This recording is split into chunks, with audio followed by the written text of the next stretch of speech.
Hello and welcome to another episode of Google's SEO Office Hours. In these videos, we aim to answer your questions about SEO and Google search. These questions were submitted using the form linked below over the past month. To answer them, we have folks from Google's search quality team. Joining us today are Lizzie, Gary, and me, John. So, without further ado, let's dive right in. Nissa asked, when expanding our website into the EU, can I use website.com/EU as the subdirectory with multiple hreflangs, or do I need a separate website per country? So yes, you can use that subdirectory. hreflang annotations are per page, and you can apply multiple annotations to the same page. In your case, you could either specify the list of countries in English that apply to that page, or you could just use the language EN and mark it as a generic English version, and then annotate the other English versions appropriately. In any case, I'd still back this up with a dynamic banner that displays for users from the wrong country to help guide them to the best possible experience. Hello, I'm usually Gary from the Search Relations team. Someone's asking, when I search for something included in my sitemap, it is not showing an indexed post. It says only one page and page 2, but there are approximately 200 pages on my website. What should I do? First, keep in mind that Google doesn't index every single URL on the internet. It would be great if we could, but it's just not feasible. But to answer your question more specifically, I check if the URLs are actually accessible to Googlebot. You can do this with Search Console URL inspection tool. If they are accessible, then remember that the URLs that Google tends to index are those that are of high quality. Check out our documentation on developers.google.com/search. We have quite a few docs about what we perceive as high quality content. Hello, it's Lizzie from Search Quality. Mike T is asking, does Google use product-specific third-party review and rating data for rich results? Hey Mike, for products, this is totally okay. The reviews just need to be visible on the page somewhere, so make sure people can easily find and read the reviews about that product, and make sure it's relevant to that product page. Product reviews should be about an individual product and not a category of items. Our documentation on review snippets has more info on this, so I recommend checking that out. David is asking, I have a site that is flagged in Google. How do I find out why it doesn't appear in SERPs? GSC has nothing to report, site is indexed, but pretty much nothing ranking for anything. If a URL or a site was flagged by Google, then you would see it in Search Console.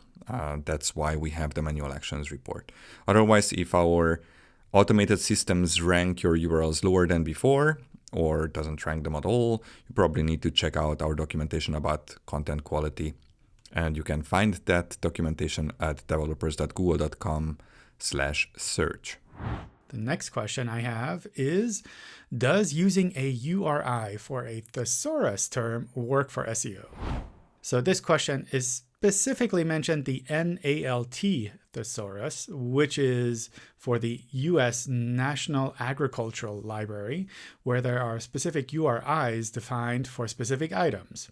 At the moment, this is not something that Google Search supports. It is, however, fine to use these annotations if they're valuable to your site outside of Google.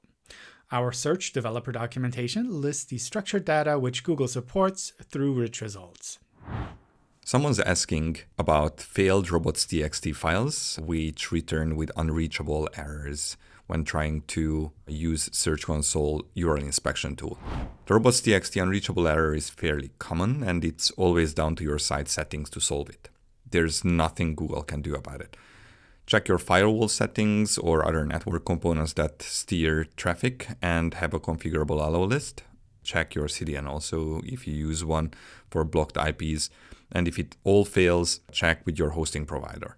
Also, you don't have to submit your robots.txt file for indexing. It wouldn't do pretty much anything at all.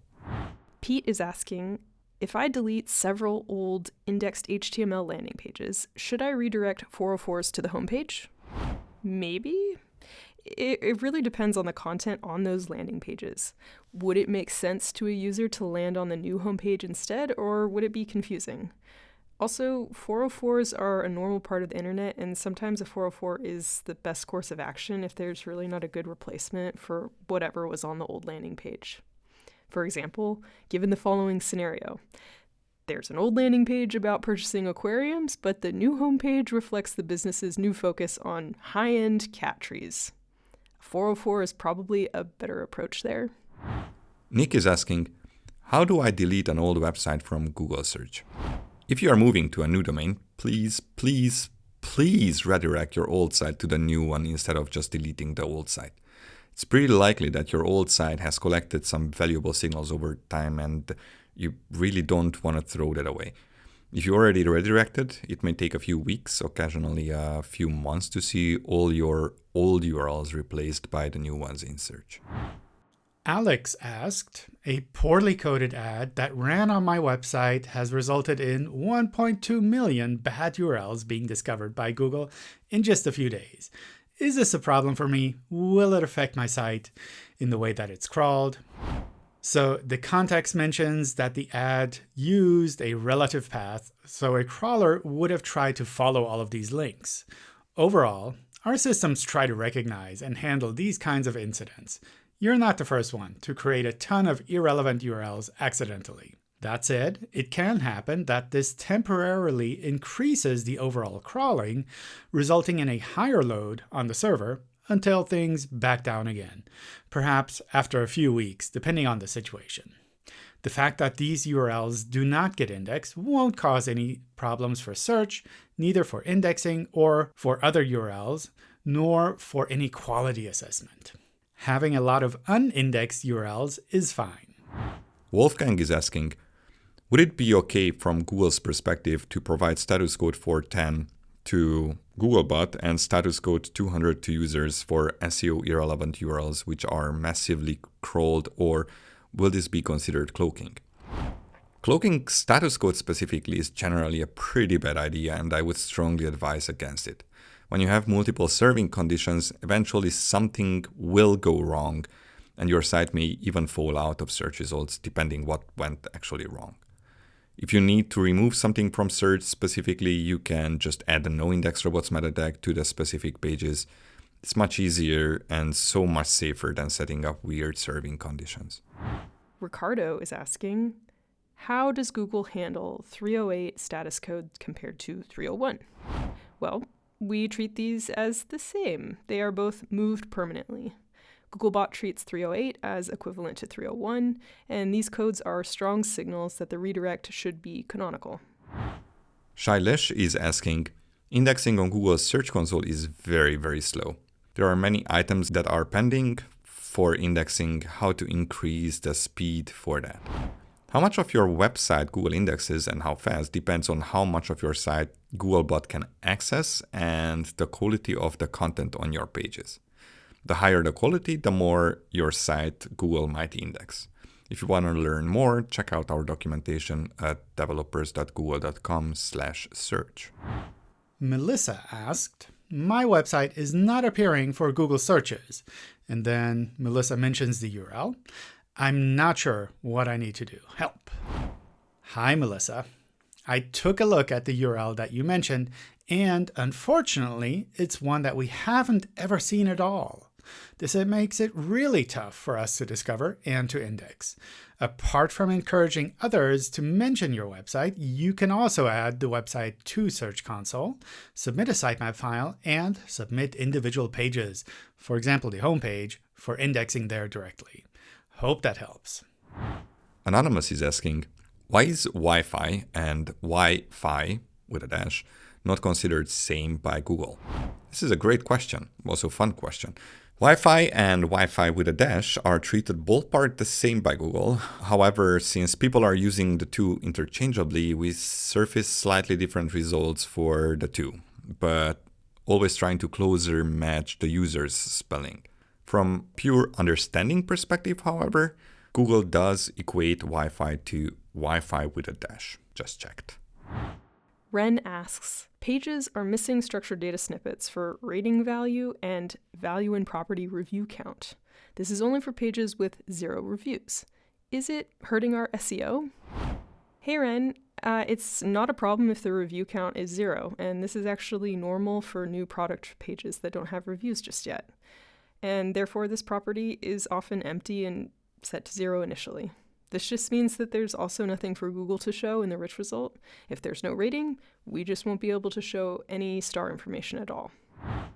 Camille is asking, is there a way that my site was deleted from SERP for one certain keyword?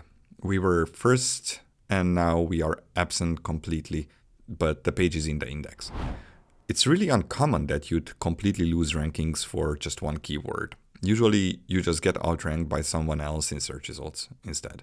If you did indeed disappear for this one particular keyword, first I would check if that's the case globally. Ask some remote friends to search for that keyword and report back. If they do see your site, then it's just a glitch in the matrix. If they don't, then next I would go over my past actions to see if I did anything that might have caused it. Have I changed my internal link structure or page layout or acquired more links, or if I use the disavow tool and so on. Each of these may have some effect on ranking, so going through them is probably going to help. The next question I have here is, the webmaster has made changes to an initial article. I submitted a request through the outdated info tool, but it got denied. Hi there. So I took a look at the page that you mentioned in the context link in our tools, and it looks like you use the cache update tool, which also removes the snippet that's shown. This tool is specifically meant for cases where the page continues to exist, but something specific was removed from that page. Sometimes that's a name or a phone number. The tool will only accept requests where we can determine that the text was removed and where the text was still indexed. In this case, the text is no longer indexed, so there's nothing for the tool to do, so it rejected the requests. Essentially, that means you're all set. Anonymous is asking, how long until recently migrated domain to Google Domains appears on Google search? Well, it largely depends on the site itself, how long it takes to show up in Google search. It can be anywhere between a few minutes and many months, and it's usually faster for higher quality sites. Cohen is asking, how can you optimize your recipe structured data in order to make it eligible for rich snippets? Does it matter if all optional attributes are null or empty? Also, this recipe does not have a name and image for every step. Is this okay? Hey Cohen, to make your site eligible for recipe-rich results, you need to add the required properties. These are the ones that are listed in a separate table in the recipe structured data documentation. Image and name of the recipe overall are required, so you should focus on filling those two out and making sure they're not empty. If the optional properties are empty, that can be okay, as these are nice to have. It just means that we might not be able to show additional enhancements for that rich result. For example, if you don't specify the cook time, then Google might not be able to show that part in the rich result. Same goes for the reviews of the recipe, which is often empty until someone reviews that recipe. This is fine, just nothing to show until there's a review for that recipe. It's also okay not to have the name and image for every step. First of all, this is only recommended if you're trying to optimize for recipes on the Google Assistant, which is known as guided recipes in our docs.